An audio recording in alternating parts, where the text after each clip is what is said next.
Assalamualaikum warahmatullahi wabarakatuh. Salam sejahtera untuk kita semua. Video ini dibuat dengan tujuan untuk menyelesaikan salah satu tugas kelompok di mata kuliah Psikologi Pendidikan dengan dosen pengajar, yakni yang terhormat Ibu Dosen Arsifit Hoirinia Ruby, SPC MPC. Terima kasih telah meluangkan waktu untuk menyaksikan presentasi ini.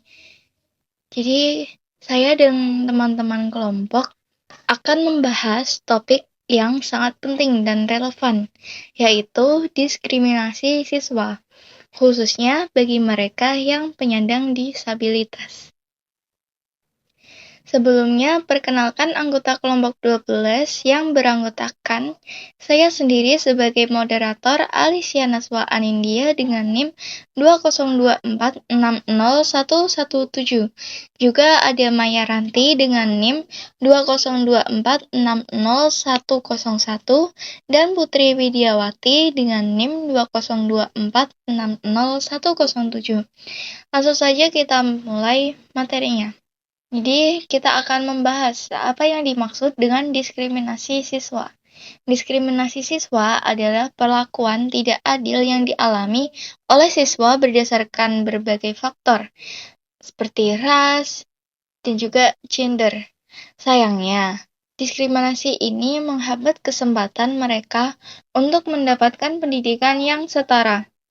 Kita perlu menyadari bahwa setiap anak berhak mendapatkan pendidikan yang berkualitas tanpa memandang latar belakang mereka. Selanjutnya, mari kita fokus pada diskriminasi yang dialami oleh siswa penyandang disabilitas. Diskriminasi ini bisa muncul dalam berbagai bentuk, seperti pandangan buruk dari sosial atau publik, pengucilan, dan kurangnya aksesibilitas dalam pendidikan. Siswa penyandang disabilitas seringkali menghadapi tantangan yang lebih besar dalam mendapatkan pendidikan yang layak, dan ini sangat mempengaruhi perkembangan mereka. Jadi, kita perlu ada yang memahami bahwa mereka juga memiliki kemampuan, keterampilan yang sama untuk belajar dan berprestasi seperti kita yang normal ini. Jadi, pada bentuk-bentuk diskriminasi ini terdapat diskriminasi struktural, yang merupakan hambatan sistemik yang menghalangi siswa penyandang disabilitas untuk mengakses pendidikan secara setara. Ini bisa terjadi karena kebijakan pendidikan yang tidak inklusif atau menyeluruh, infrastruktur yang tidak ramah disabilitas, dan juga kurikulum yang tidak sesuai dengan kebutuhan mereka.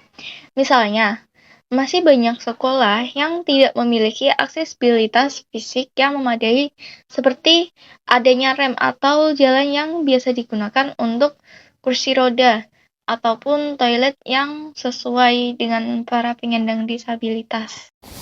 Bentuk-bentuk diskriminasi penyandang disabilitas. Yang kedua ada diskriminasi sosial. Diskriminasi sosial terhadap siswa penyandang disabilitas muncul dalam bentuk stigma, prasangka, intimidasi, dan pengucilan dari kegiatan sosial maupun akademik.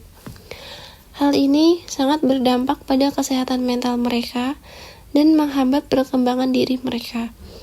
Perubahan sikap dan peningkatan kesadaran masyarakat diperlukan untuk mendukung inklusi dan menghargai keragaman.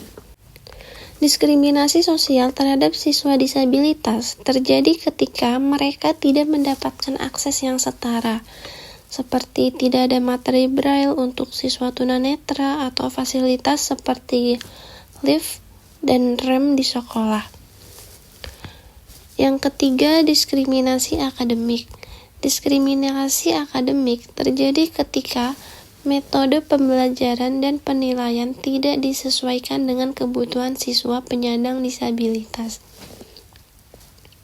Kurangnya dukungan, akomodasi khusus, dan harapan rendah dari guru dan teman sekelas bisa menghambat potensi mereka dalam belajar dan berprestasi. Contohnya, ketika siswa tunarungu tidak diberikan interpreter bahasa isyarat atau siswa dengan disabilitas motorik tidak diberikan waktu ekstra dalam ujian, itu bisa membatasi kesempatan mereka untuk meraih prestasi yang setara.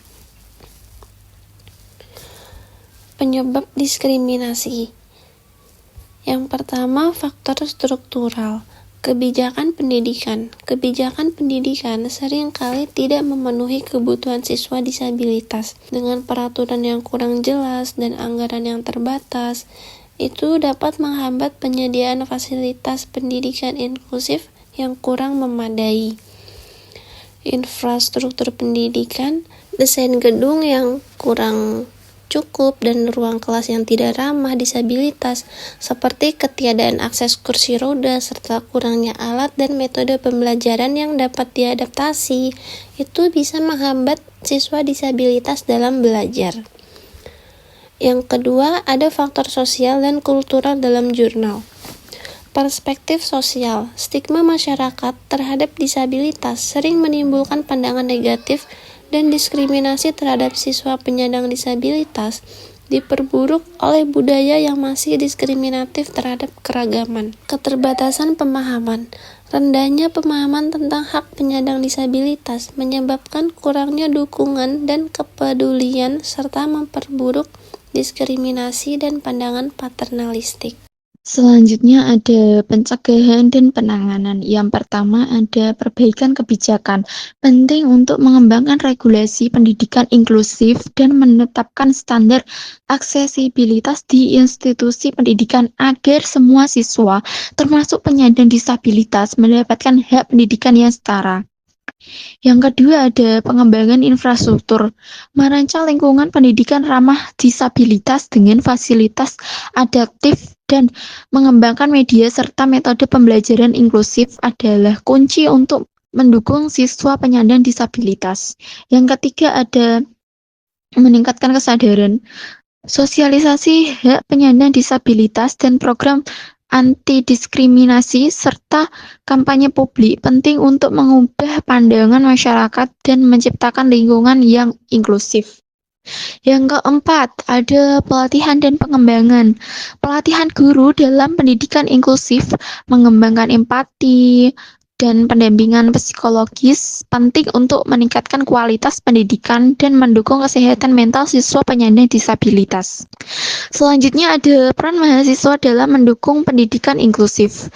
Yang pertama ada advokasi. Mahasiswa dapat mengembangkan kampanye anti-diskriminasi, mendorong perubahan kebijakan, dan membuat media untuk meningkatkan kesadaran tentang isu siswa penyandang disabilitas.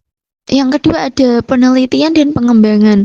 Riset tentang pendidikan inklusif, pengembangan metode dan media pembelajaran adiktif, serta identifikasi hambatan diskriminasi, penting untuk menciptakan lingkungan pendidikan yang lebih baik. Yang ketiga ada aksi sosial. Mahasiswa dapat membuat komunitas pendukung inklusivitas, memberikan pandangan kepada siswa disabilitas dengan menciptakan ruang dialog untuk meningkatkan pemahaman dan empati. Yang terakhir ada pengembangan diri dengan meningkatkan pemahaman tentang keragaman dan mengembangkan sikap empati. Mahasiswa dapat menjadi agen perubahan sosial melalui seminar, lokal karya, dan diskusi. Mereka dapat berbagi pengetahuan tentang membangun kesadaran tentang pentingnya pendidikan inklusif bagi semua siswa. Yang terakhir ada kesimpulan. Diskriminasi terhadap siswa disabilitas merupakan perhatian bersama dari pemerintah, lembaga pendidikan, masyarakat, mahasiswa. Upaya inklusif meliputi perubahan pandangan, berbagai kebijakan dan infrastruktur, serta pelatihan pengajaran. Semua pihak perlu terlibat untuk menciptakan pendidikan yang lebih inklusif dan mendukung siswa disabilitas. Nah, itu tadi penjelasan materi yang telah disampaikan oleh teman-teman. Sebagai penutup, kita telah melihat betapa pentingnya untuk mengatasi diskriminasi terhadap siswa penyandang disabilitas.